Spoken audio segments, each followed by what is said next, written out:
Master Voyeur," he laughed. "What are you still here for, boy? I'll bet you the same halfpenny that a question slowed you down." "Why do we stop for the Greystones?" "Tradition, my boy," he said grandly, throwing his arms wide. "And superstition. They are one and the same, anyway. We stop for good luck and because everyone enjoys an unexpected holiday." He paused. "I used to know a bit of a poem about them. How did it go? Like a drawstone even in our sleep, standing stone by old road is the way, to lead you ever deeper into fay. Laystone as you lay in hill or dell, Greystone leads to something L." My father stood for a second or two, looking off into space and tugging at his lower lip. Finally, he shook his head. "Can't remember the end of that last line. Lord, but I dislike poetry. How can anyone remember words that aren't put to music?" His forehead creased with concentration as he mouthed the words silently to himself. "What's a drawstone?" I asked. "It's an old name for lodenstones," my mother explained. "They're pieces of star iron that draw all other iron toward themselves. I saw one years ago in a curiosity cabinet." She looked up at my father, who was still muttering to himself. "We saw the lodenstone in Pelerezin, didn't we?" What?" The question jogged him out of his reverie. "Yes, Pelerezin." He tugged at his lip again and frowned. "Remember this, son, if you forget everything else. A poet is a musician who can't sing. Words have to find a man's mind before they can touch his heart, and some men's minds are woeful small targets. Music touches their hearts directly, no matter how small or stubborn the mind of the man who listens." My mother made a slightly unladylike snort. "Elitist. You're just getting old." She gave a dramatic sigh. "Truly, all the more's the tragedy. The second thing to go is a man's memory." My father puffed up to an indignant pose, but my mother ignored him and said to me, "Besides, the only tradition that keeps troops by the Greystone is laziness. The poem should run like this. Whatever the season that I'm on the road, I look for a reason, loden or laystone, to lay down my load." My father had a dark glimmer in his eye as he moved behind her. "Old?" He spoke in a low voice as he began to rub her shoulders again. "Woman, I have a mind to prove you wrong." She smiled a wry smile. "Sir, I have a mind to let you." I decided to leave them to their discussion and started to scamper back to Ben's wagon when I heard my father call out behind me, "Scales after lunch tomorrow, and the second act of Timberton." "Okay," I burst into a jog. When I got back to Ben's wagon, he had already unhitched Alpha and Beta and was rubbing them down. I started to set up the fire, surrounding dry leaves with a pyramid of progressively larger twigs and branches. When I was finished, I turned to where Ben sat. More silence. I could almost see him picking out his words as he spoke.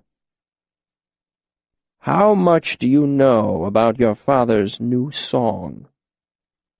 "The one about Lanray?" I asked. "Not much. You know what he's like. No one hears it until it's finished. Not even me." "I'm not talking about the song itself," Ben said. "The story behind it. Lanray's story." I thought about the dozens of stories I'd heard my father collect over the last year, trying to pick out the common threads. "Lanray was a prince," I said. "Or a king, someone important. He wanted to be more powerful than anyone else in the world. He sold his soul for power, but then something went wrong, and afterward I think he went crazy, or he couldn't ever sleep again, or—" I stopped when I saw Ben shaking his head. "He didn't sell his soul," Ben said. "That's just nonsense." He heaved a great sigh that seemed to leave him deflated. "I'm doing this all wrong. Never mind your father's song. We'll talk about it after he finishes it. Knowing Lanray's story might give you some perspective. Ben took a deep breath and tried again. Suppose you have a thoughtless 6-year-old. What harm can he do? I paused, unsure what sort of answer he wanted. Straightforward would probably be best. Not much. Suppose he's 20 and still thoughtless. How dangerous is he? I decided to stick with the obvious answers. Still not much, but more than before. What if you give him a sword? Realization started to dawn on me, and I closed my eyes. More. Much more. I understand, Ben. Really, I do. Power is okay, and stupidity is usually harmless. Power and stupidity together are dangerous. I never said stupid, Ben corrected me. You're clever. We both know that. But you can be thoughtless. A clever, thoughtless person is one of the most terrifying things there is. Worse, I've been teaching you some dangerous things. Ben looked at the fire I'd laid out, then picked up a leaf, mumbled a few words, and watched a small flame flicker into life in the center of the twigs and tinder. He turned to look at me. You could kill yourself doing something as simple as that. He gave a sickly grin. Or looking for the name of the wind. He started to say something else, then stopped and rubbed his face with his hands. He gave a great sigh that seemed to deflate him. When he took his hands away, his face was tired. How old are you again? 12 next month. He shook his head. It's so easy to forget that. You don't act your age. He poked at the fire with a stick. I was 18 when I began at the university, he said. I was 20 before I knew as much as you do now. He stared into the fire. I'm sorry, Kvothe. I need to be alone tonight. I need to do some thinking. I nodded silently. I went to his wagon, gathered tripod and kettle, water and tea. I brought them back and quietly laid them beside Ben. He was still staring into the fire when I turned away. Knowing my parents wouldn't expect me back for a while, I headed into the forest. I had some thinking of my own to do. I owed Ben that much. I wished I could do more. It took a full span of days before Ben was his normal, jovial self again. But even then, things weren't the same between us. We were still fast friends, but there was something between us, and I could tell he was consciously holding himself apart. Lessons ground to a near standstill. He halted my fledgling study of alchemy, limiting me to chemistry instead. He refused to teach me any sigildry at all, and on top of everything else, he began to ration what little sympathy he thought safe for me. I chafed at the delays, but held my peace, trusting that if I showed myself to be responsible and meticulously careful, he would eventually relax and things would return to normal. We were family, and I knew that any trouble between us would eventually be smoothed over. All I needed was time. Little did I know that our time was quickly drawing to an end. Chapter 15. Distractions and Farewells.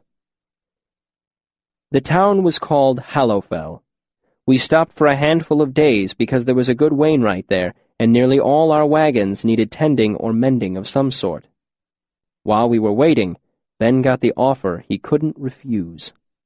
She was a widow, fairly wealthy, fairly young, and to my inexperienced eyes, fairly attractive.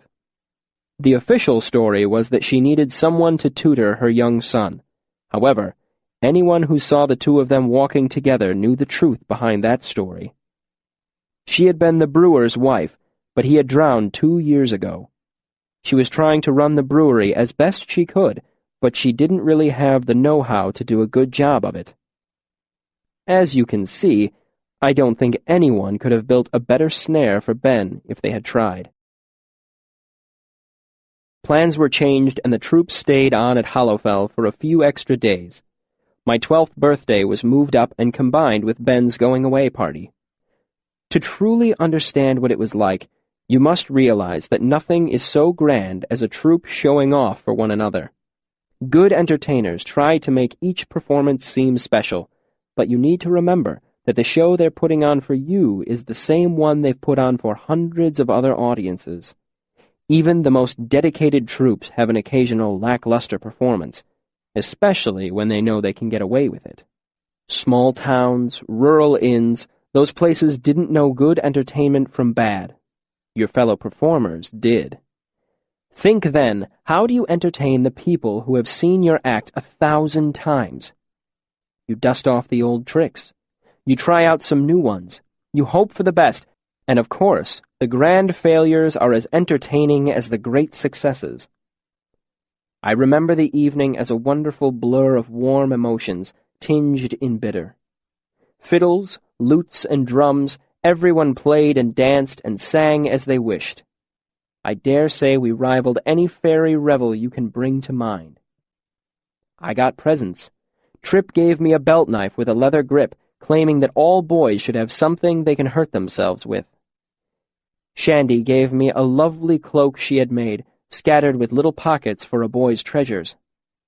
My parents gave me a lute, a beautiful thing of smooth, dark wood. I had to play a song, of course, and Ben sang with me. I slipped a little on the strings of the unfamiliar instrument, and Ben wandered off looking for notes once or twice, but it was nice.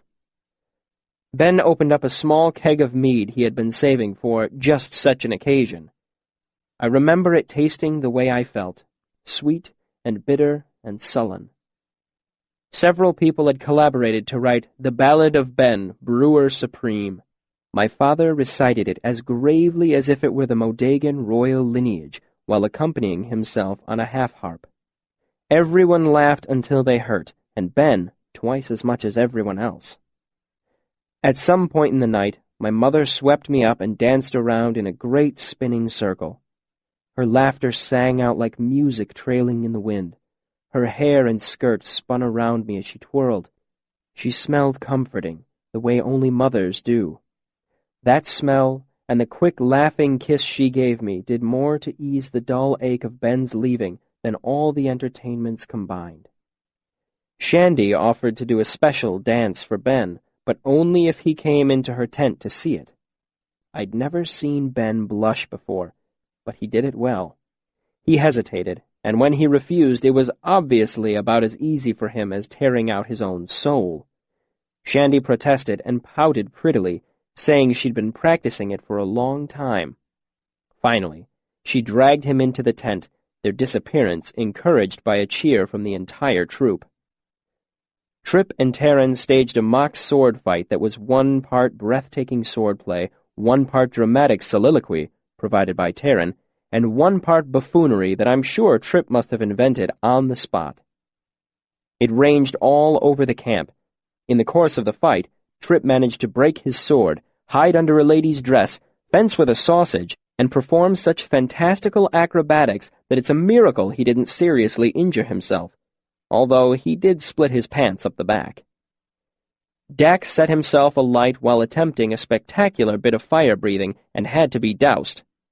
All he suffered was a bit of singed beard and a slightly bruised pride. He recovered quickly under Ben's tender ministrations, a mug of mead, and a reminder that not everyone was cut out to have eyebrows. My parents sang the Lay of Sir Savian Tralliard. Like most of the great songs, Sir Savian was written by Ilian, and generally considered to be his crowning work. It's a beautiful song, made more so by the fact that I'd only heard my father perform the whole thing a handful of times before. It's hellishly complex, and my father was probably the only one in the troupe who could do it justice. Though he didn't particularly show it, I knew it was taxing even for him. My mother sang the counter-harmony, her voice soft and lilting. Even the fire seemed subdued when they took a breath. I felt my heart lift and dive. I wept as much for the glory of the 2 voices so perfectly enmeshed as for the tragedy of the song. Yes, I cried at the end of it. I did then, and I have every time since. Even a reading of the story aloud will bring tears to my eyes. In my opinion, anyone who isn't moved by it is less than human inside. There was a momentary quiet after they finished, wherein everyone wiped their eyes and blew their noses. Then, after a suitable period of recovery had elapsed, someone called out, "Lanray! Lanray!" The shout was taken up by several other people. "Yes, Lanray!" My father gave a wry smile and shook his head. He never performed any part of a song until it was finished. "Come on, Arl," Shandy called out. "You've been stewing it long enough. Let some out of the pot." He shook his head again, still smiling. "It's not ready yet." He bent down and carefully set his lute into its case. "Let's have a taste, Arliden." It was Terran this time. "Yeah, for Ben's sake. It's not fair that he should have to hear you mumble over it for all this while and not yet are wondering what you're doing in that wagon with your wife if it's not— Sing it! Lanray!" Tripp quickly organized the whole troop into a great chanting, howling mass that my father managed to withstand for almost a minute before he stooped and lifted his lute back out of the case. Everyone cheered. The crowd hushed as soon as he sat back down. He tuned a string or two, even though he'd only just set it down. He flexed his fingers and struck a few soft, experimental notes, then swept into the song so gently that I caught myself listening to it before I knew it had begun. Then my father's voice spoke over the rise and fall of the music. "Sit and listen all, for I will sing a story wrought and forgotten in a time old and gone, a story of a man, proud Lanray, strong as the spring, steel of the sword he had at ready hand. Hear how he fought, fell and rose again, to fall again, under shadow falling then.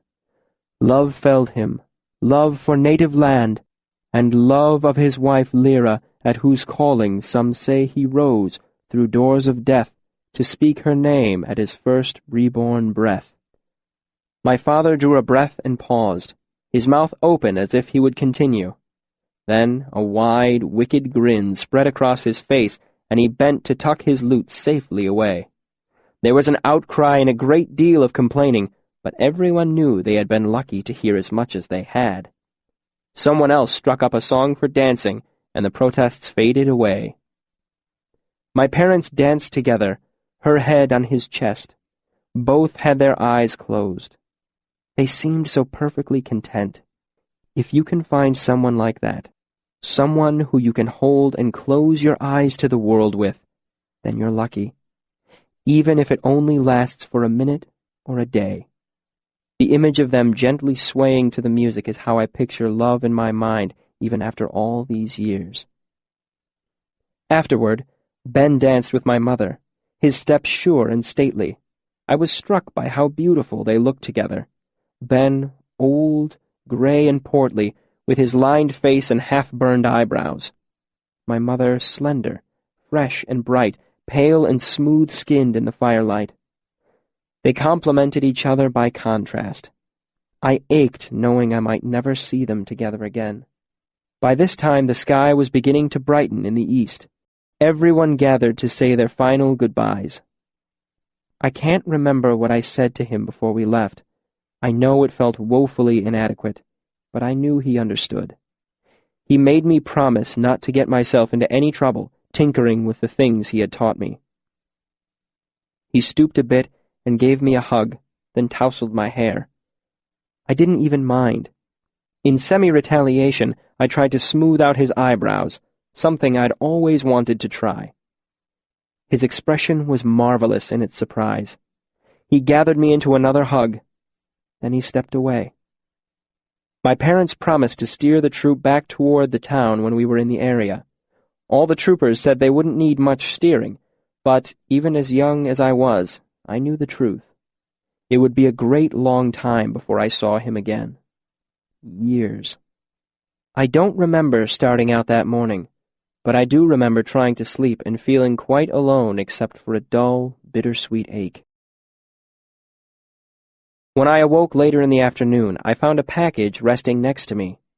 Wrapped in a sackcloth and tied with twine, there was a bright piece of paper with my name fixed to the top, waving in the wind like a little flag.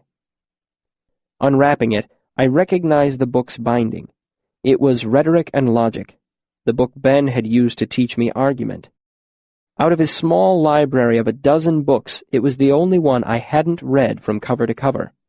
I hated it. I cracked it open and saw writing on the inside cover. It said, Quoth, Defend yourself well at the university. Make me proud. Remember your father's song. Be wary of folly. Your friend, Abinthy. Ben and I had never discussed my attending the university. Of course, I had dreams of going there, someday. But they were dreams I hesitated to share with my parents. Attending the university would mean leaving my parents, my troop, everyone and everything I had ever known. Quite frankly, the thought was terrifying. What would it be like to settle in one place, not just for an evening or a span of days, but for months, years? No more performing? No tumbling with Trip or playing the bratty young noble's son in 3 pennies for wishing? No more wagons. No one to sing with. I'd never said anything aloud, but Ben would have guessed. I read his inscription again, cried a bit, and promised him that I would do my best. Chapter 16. Hope. Over the next 6 months, my parents did their best to patch the hole left by Ben's absence, bringing in the other troopers to fill my time productively and keep me from moping. You see, in the troop, age had little to do with anything. If you were strong enough to saddle the horses, you saddled the horses. If your hands were quick enough, you juggled. If you were clean-shaven and fit the dress, you played Lady Rathiel in The Swineherd and the Nightingale. Things were generally as simple as that. So Trip taught me how to jape and tumble. Shandy walked me through the courtly dances of a half-dozen countries. Taran measured me against the hilt of his sword and judged that I had grown tall enough to begin the basics of swordplay. Not enough to actually fight, he stressed, but enough so I could make a good show of it on stage. The roads were good this time of year, so we made excellent time traveling north through the Commonwealth. 15, 20 miles a day as we searched out new towns to play. With Ben gone, I rode with my father more often, and he began my formal training for the stage. I already knew a great deal, of course, but what I had picked up was an undisciplined hodgepodge. My father systematically went about showing me the true mechanics of the actor's trade, how slight changes in accent or posture make a man seem oafish, or sly, or silly. Lastly, my mother began teaching me how to comport myself in polite society. I knew a little from our infrequent stays with Baron Greyfallow, and thought I was quite genteel enough without having to memorize forms of address, table manners, and the elaborate snarled rakings of the peerage. Eventually, I told my mother exactly that. "Who cares if a Modagan Viscount outranks a vintage Sparathane?" I protested. "And who cares if one is Your Grace and the other is My Lord?" "They care," my mother said firmly. "If you perform for them, you need to conduct yourself with dignity and learn to keep your elbow out of the soup." "Father doesn't worry about which fork to use and who outranks who," I groused. My mother frowned, her eyes narrowing. "Who outranks whom?" I said grudgingly. "Your father knows more than he lets on," my mother said, "and what he doesn't know, he breezes past due to his considerable charm. That's how he gets by." She took my chin and turned my face toward her. Her eyes were green with a ring of gold around the pupil. "Do you just want to get by, or do you want to make me proud?" There was only one answer to that. Once I knuckled down to learn it, it was just another type of acting, another script. My mother made rhymes to help me remember the more nonsensical elements of etiquette. and together we wrote a dirty little song called "The Pontifex Always Ranks Under a Queen." We laughed over it for a solid month, and she strictly forbade me to sing it to my father, lest he play it in front of the wrong people some day and get us all into serious trouble. "Tree!" The shout came faintly down the line. "Three-weight oak!" My father stopped in the middle of the monologue he had been reciting for me and gave an irritated sigh. "That'll be as far as we get today, then," he grumbled, looking up at the sky. "Are we stopping?" my mother called from inside the wagon. "Another tree across the road," I explained. "I swear," my father said, steering the wagon to a clear space at the side of the road. "Is this the King's Road, or isn't it? You'd think we were the only people on it. How long ago was that storm? 2 span?" "Not quite," I said. 16 days. "And trees still blocking the road? I've a mind to send the consulate a bill for every tree we've had to cut and drag out of the way. This will put us another 3 hours behind schedule." He hopped from the wagon as it rolled to a halt. "I think it's nice," my mother said, walking around from the back of the wagon. "It gives us a chance for something hot." She gave my father a significant look. "To eat. It gets frustrating making do with whatever you can grab at the end of the day. A body wants more." My father's mood seemed to temper considerably. "There is that," he said. "Sweet," my mother called to me. "Do you think you could find me some wild sage?" "I don't know if it grows around here," I said with the proper amount of uncertainty in my voice. "No harm in looking," she said sensibly. She looked at my father from the corner of her eye. "If you can find enough, bring back an armload. We'll dry it for later." Typically, whether or not I found what I was looking for didn't matter very much. It was my habit to wander away from the troop in the evenings. I usually had some sort of errand to run while my parents set up for dinner, but it was just an excuse for us to get away from each other. Privacy is hard to come by on the road, and they needed it as much as I did. So if it took me an hour to gather an armload of firewood, they didn't mind. And if they hadn't started dinner by the time I came back, well, that was only fair, wasn't it? I hope they spent those last few hours well. I hope they didn't waste them on mindless tasks, kindling the evening fire and cutting vegetables for dinner. I hope they sang together, as they so often did. I hope they retired to our wagon and spent time in each other's arms. I hope they lay near each other afterward and spoke softly of small things. I hope they were together, busy with loving each other, until the end came. It's a small hope, and pointless, really. They are just as dead either way. Still, I hope. Let us pass over the time I spent alone in the woods that evening, playing games that children invent to amuse themselves. The last carefree hours of my life. The last moments of my childhood. Let us pass over my return to the camp just as the sun was beginning to set. The sight of bodies strewn about like broken dolls. The smell of blood and burning hair. How I wandered aimlessly about, too disoriented for proper panic, numb with shock and dread. I would pass over the whole of that evening, in fact. I would spare you the burden of any of it if one piece were not necessary to the story. It is vital. It is the hinge upon which the story pivots, like an opening door. In some ways, this is where the story begins. So let's have done with it. Scattered patches of smoke hung in the still evening air. It was quiet, as if everyone in the troop was listening for something, as if they were all holding their breath.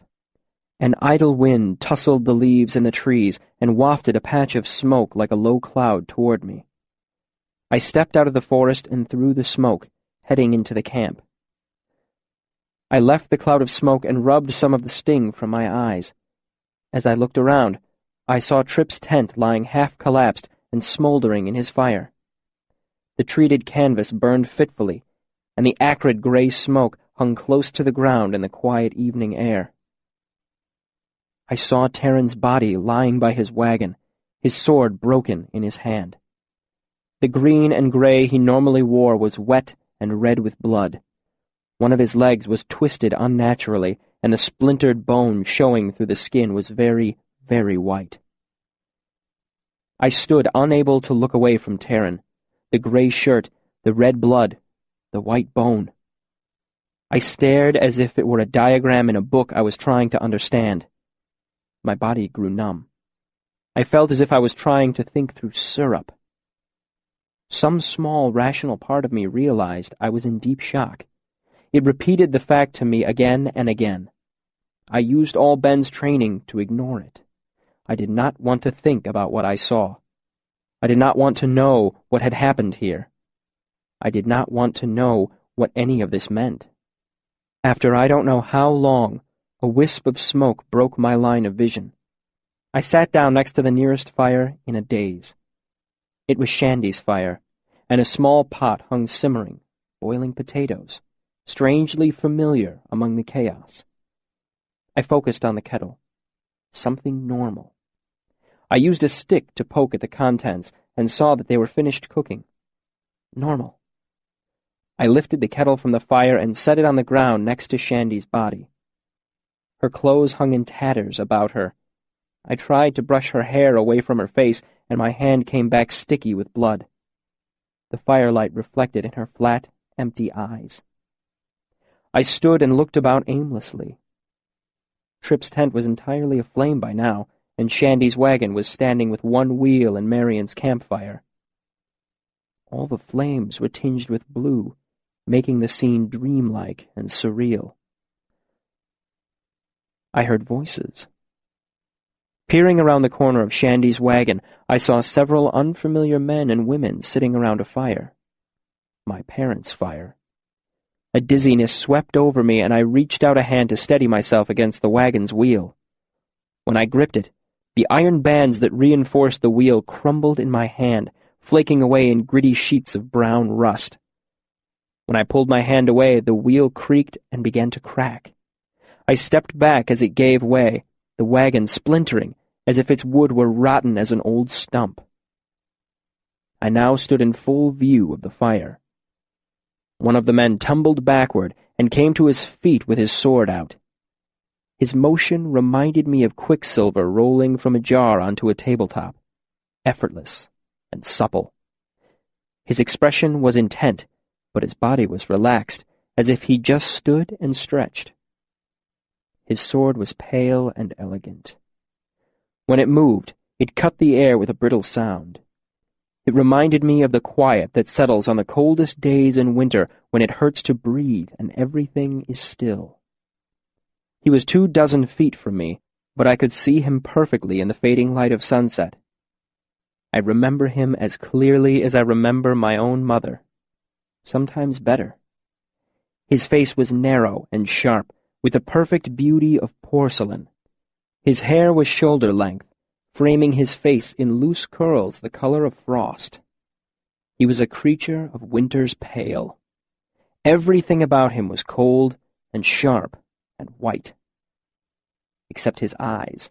They were black like a goat's, but with no iris.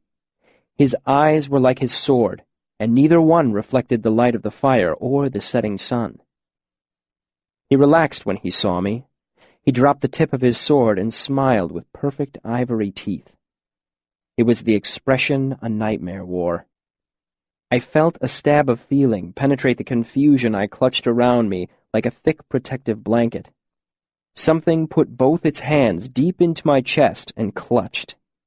It may have been the first time in my life I was ever truly afraid. Back by the fire, a bald man with a gray beard chuckled. "Looks like we've missed a little rabbit. Careful, Cinder. His teeth may be sharp." The one called Cinder sheathed his sword with the sound of a tree cracking under the weight of winter ice. Keeping his distance, he knelt. Again I was reminded of the way Mercury moved. Now on eye level with me, his expression grew concerned behind his matte black eyes. "What's your name, boy?" I stood there, mute, frozen as a startled fawn. Cinder sighed and dropped his gaze to the ground for a moment. When he looked back up at me, I saw pity staring at me with hollow eyes. "Young man," he said, "wherever are your parents?" He held my gaze for a moment and then looked over his shoulder back toward the fire where the others sat. "Does anyone know where his parents are?" Some of them smiled, hard and brittle, as if enjoying a particularly good joke. One or two of them laughed aloud. Cinder turned back to me, and the pity fell away like a cracked mask, leaving only the nightmare smile upon his face. "Is this your parents' fire?" he asked with a terrible delight in his voice. I nodded numbly. His smile slowly faded. Expressionless, he looked deep into me. His voice was quiet, cold, and sharp. "Someone's parents," he said, "have been singing entirely the wrong sort of songs." "Cinder." A cool voice came from the direction of the fire. His black eyes narrowed in irritation. "What?" he hissed. "You're approaching my displeasure. This one has done nothing. Send him to the soft and painless blanket of his sleep."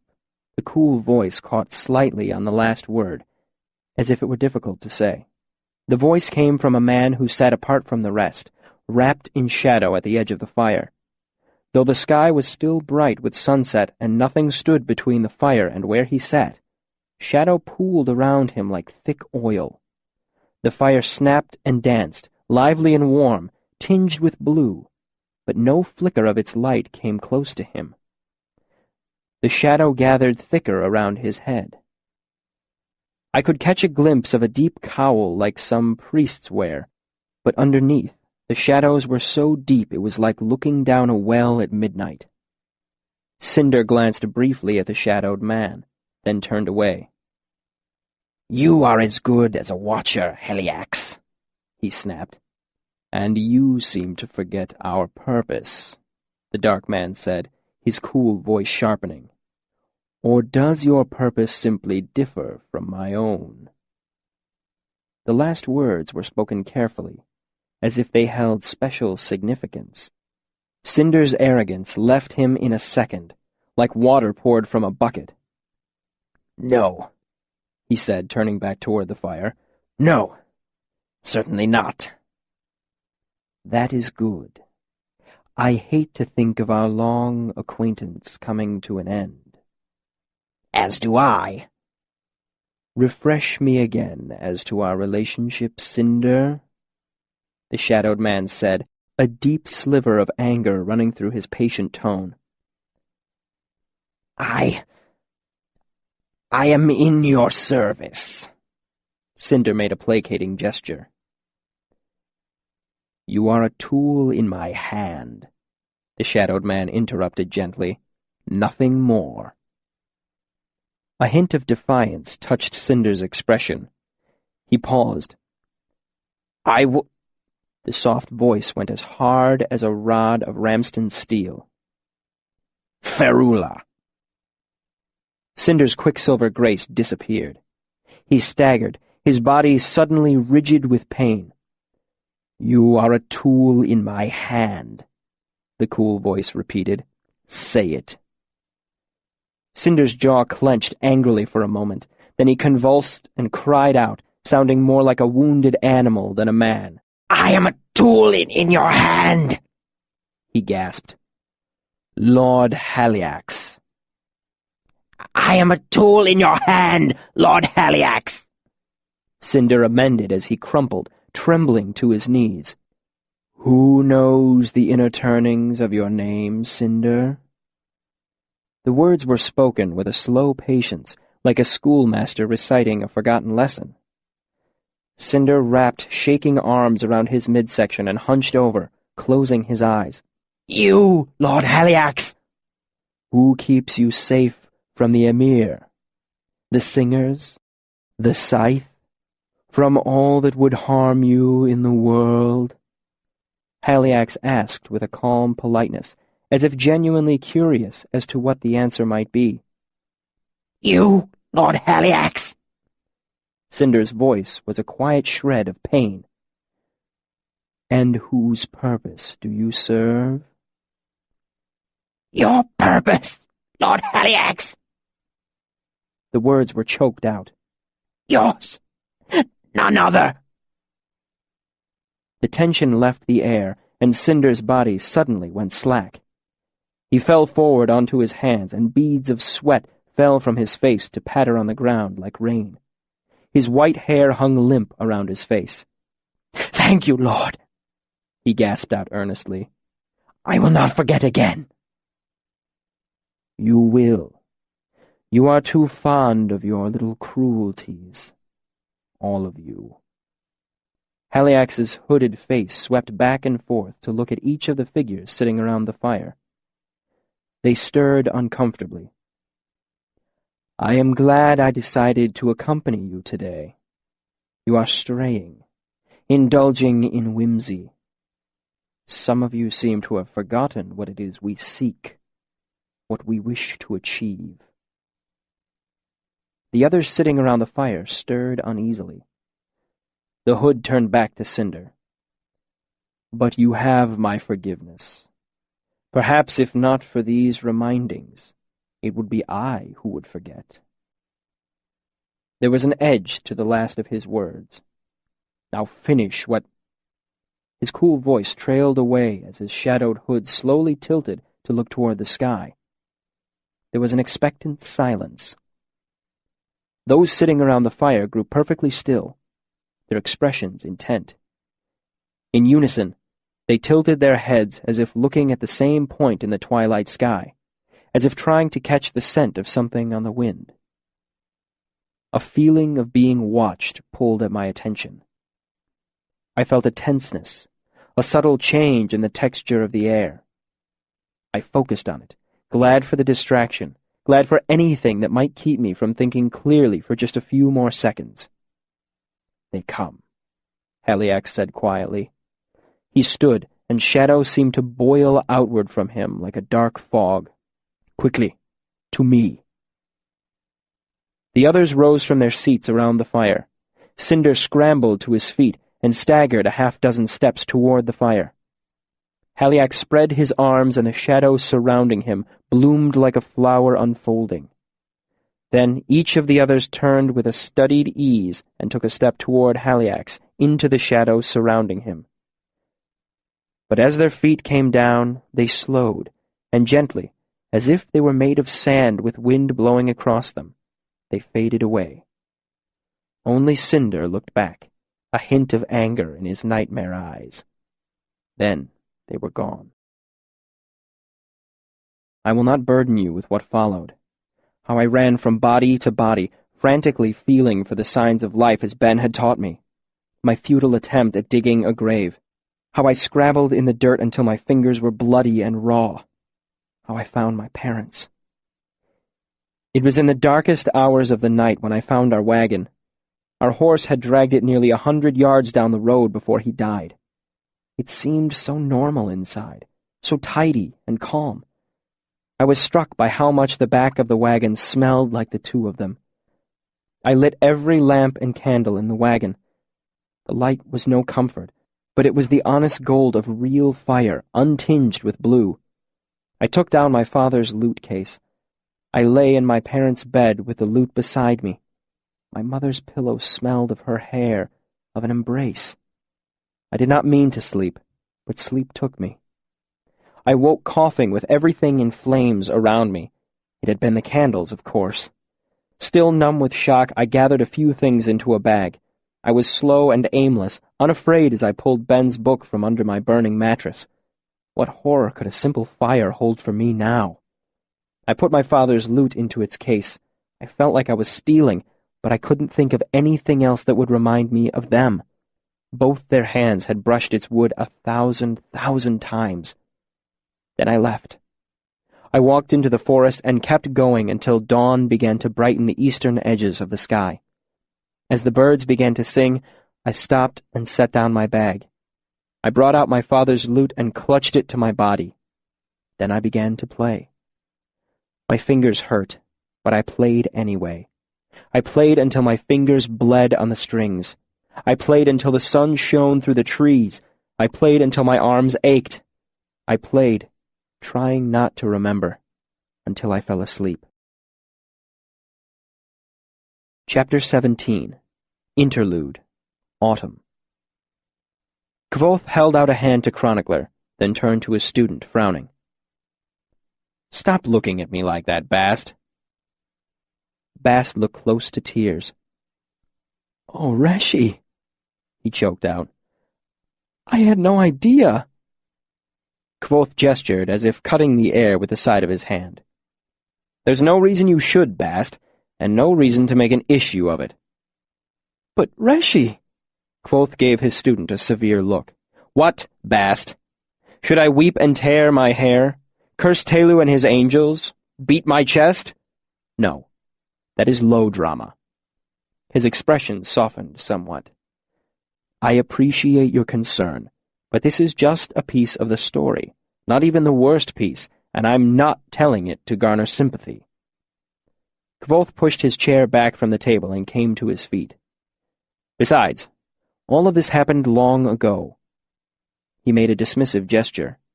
"Time is the great healer, and so on." He rubbed his hands together. "Now, I'm going to bring in enough wood to get us through the night. There'll be a chill if I'm any judge of weather. You can get a couple of loaves ready to bake while I'm out, and try to collect yourself. I refuse to tell the rest of this story with you making blubbery cow eyes at me." With that, Kvothe walked behind the bar and out through the kitchen toward the back door of the inn. Bast scrubbed roughly at his eyes, then watched his master go. "He's fine so long as he's busy," Bast said softly. "I beg your pardon?" Chronicler said reflexively. He shifted awkwardly in his seat, as if he wanted to get to his feet, but couldn't think of a polite way to excuse himself. Bast gave a warm smile, his eyes a human blue again. "I was so excited when I heard who you were, that he was going to tell his story. His mood's been so dark lately, and there's nothing to shake him out of it, nothing to do but sit and brood. I'm sure that remembering the good times will—" Bast grimaced. "I'm not saying this very well. I'm sorry for earlier. I wasn't thinking straight." No, Chronicler stammered hastily. "I'm the one. It was my fault.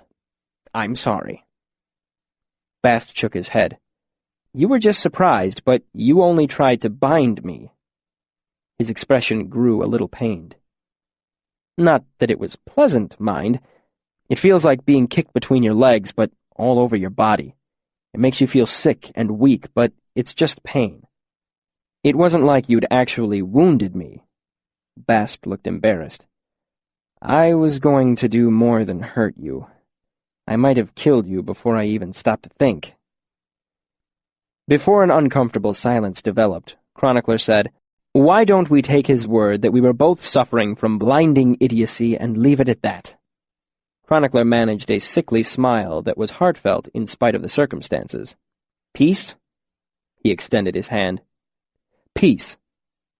They shook hands with much more genuine warmth than they had earlier. As Bast reached across the table, his sleeve pulled back to reveal a bruise blossoming around his wrist.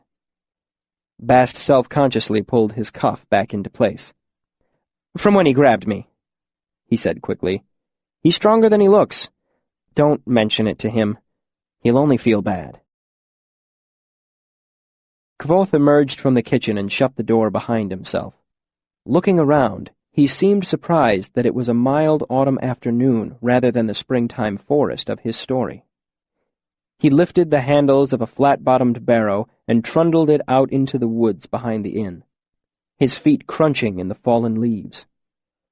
Not too far into the trees was the winter's wood supply. Cord on cord of oak and ash were stacked to make tall, crooked walls between the trunks of trees.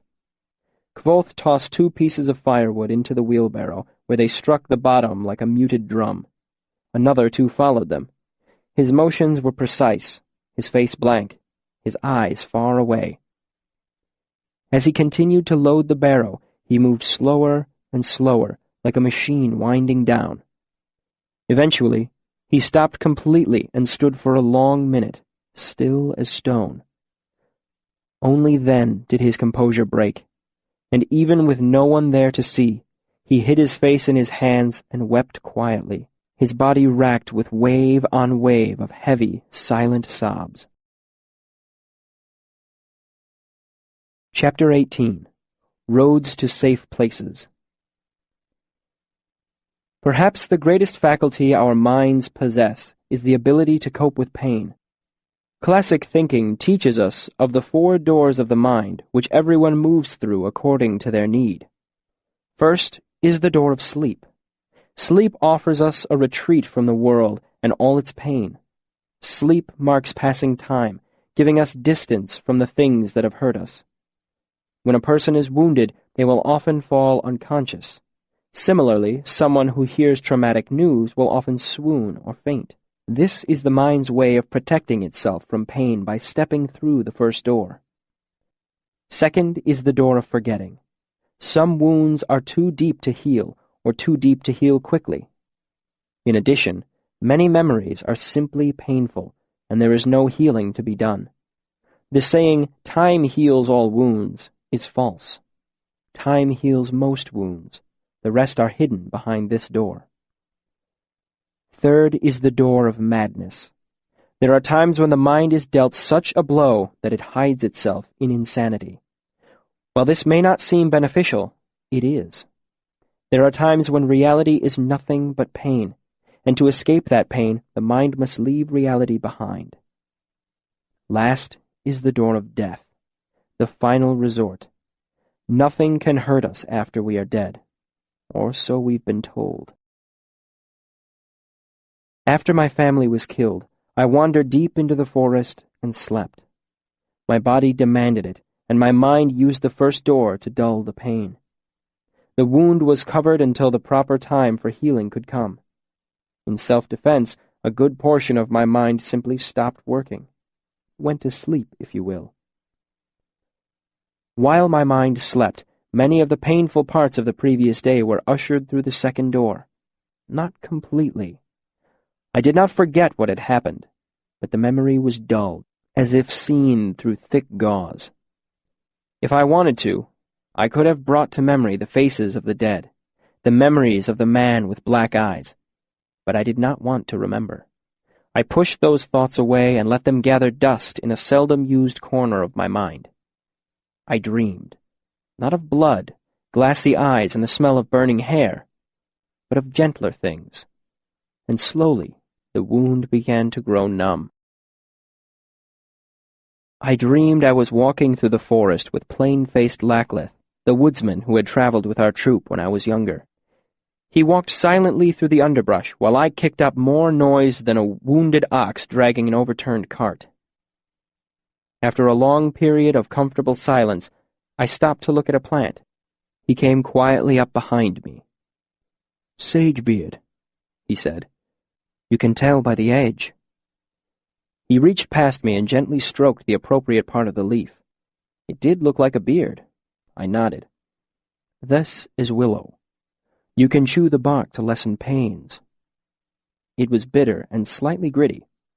"This is itchroot. Don't touch the leaves." I didn't. "This is baneberry. The small fruits are safe to eat when red, but never when shading from green to yellow to orange. This is how you set your feet when you want to walk silently." It made my calves ache. "This is how you part the brush quietly, leaving no sign of your passing. This is where you find the dry wood. This is how you keep the rain off you when you don't have canvas. This is pater root. You can eat it, but it tastes bad. These," he gestured, "straight rod, orange stripe. Never eat them.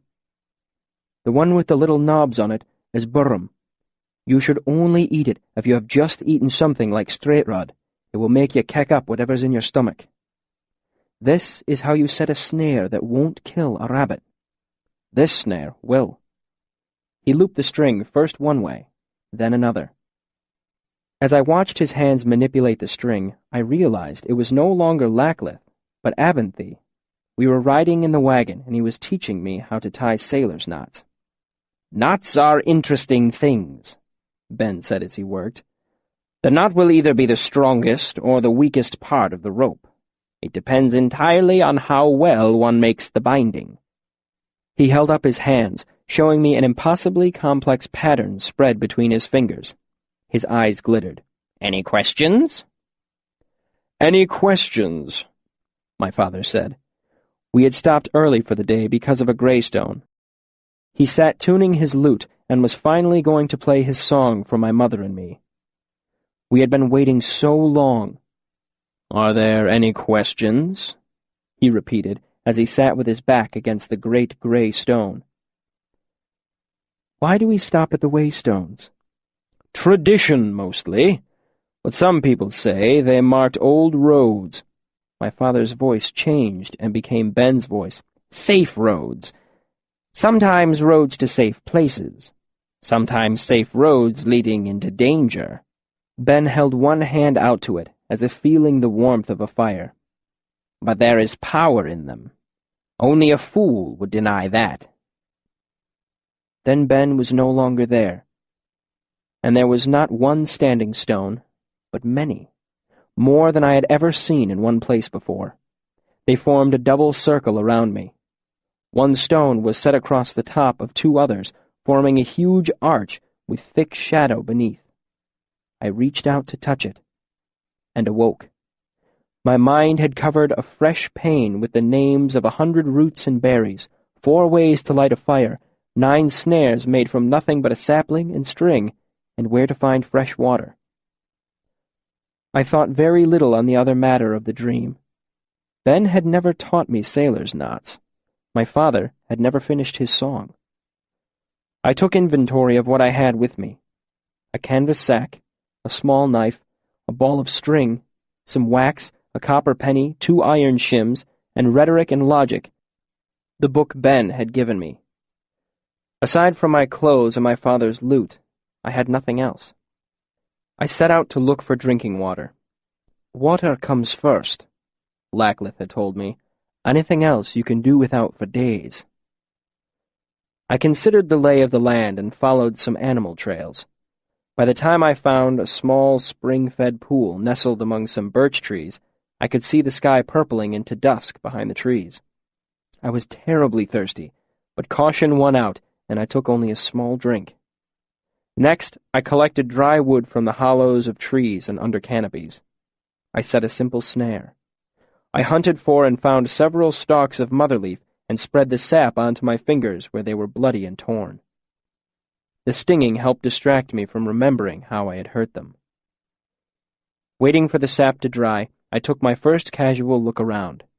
Oaks and birches crowded each other for space.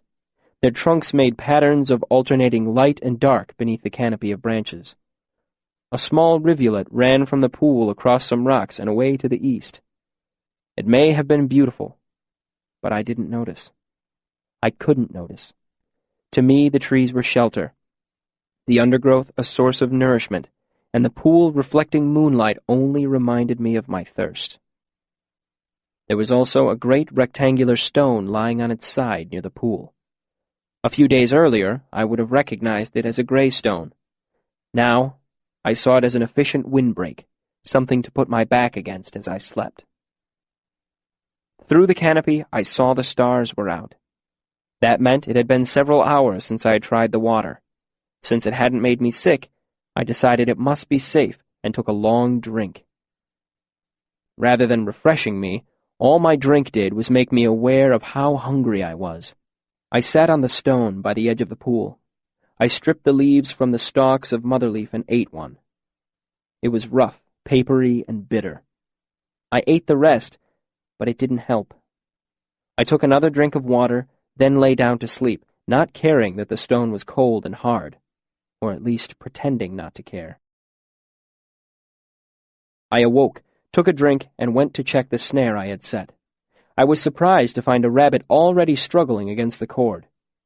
I took out my small knife and remembered how Lackleth had shown me to dress a rabbit. Then I thought of the blood and how it would feel on my hands. I felt sick and vomited. I cut loose the rabbit and walked back to the pool. I took another drink of water and sat on the stone. I felt a little light-headed and wondered if it was from hunger. After a moment, my head cleared and I chided myself for my foolishness. I found some shelf fungus growing on a dead tree and ate it after washing it in the pool. It was gritty and tasted like dirt. I ate all I could find. I set a new snare, one that would kill. Then, smelling rain in the air, I returned to the greystone to make a shelter for my loot. Chapter 19. Fingers and Strings. In the beginning, I was almost like an automaton, thoughtlessly performing the actions that would keep me alive. I ate the second rabbit I caught, and the third. I found a patch of wild strawberries. I dug for roots. By the end of the fourth day, I had everything I needed to survive. A stone-lined fire pit, a shelter for my loot. I had even assembled a small stockpile of foodstuffs that I could fall back on in case of emergency. I also had one thing I did not need: time. After I had taken care of immediate needs, I found I had nothing to do. I think this is when a small part of my mind started to slowly reawaken itself. Make no mistake, I was not myself. At least, I was not the same person I had been a span of days before. Everything I did, I attended to with my whole mind, leaving no part of me free for remembering. I grew thinner and more ragged. I slept in rain or sun, on soft grass, moist earth, or sharp stones, with an intensity of indifference that only grief can promote.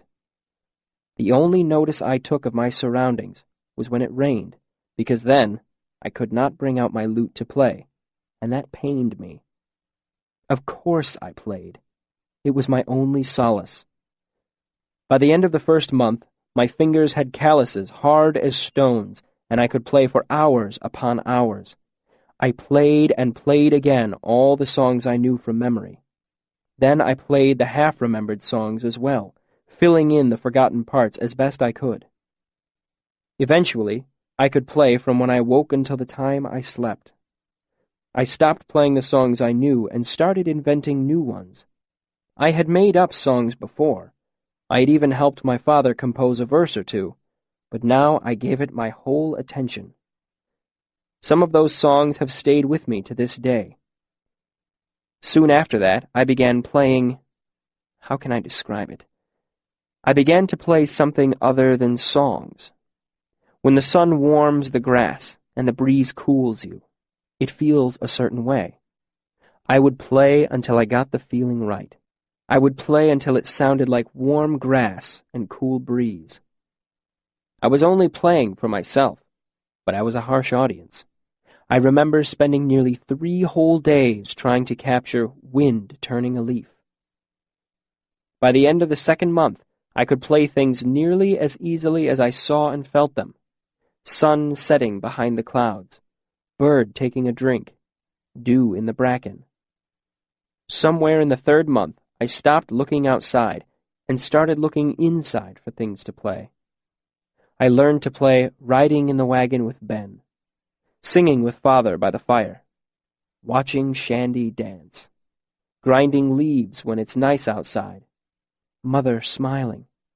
Needless to say, playing these things hurt, but it was a hurt like tender fingers on lute strings.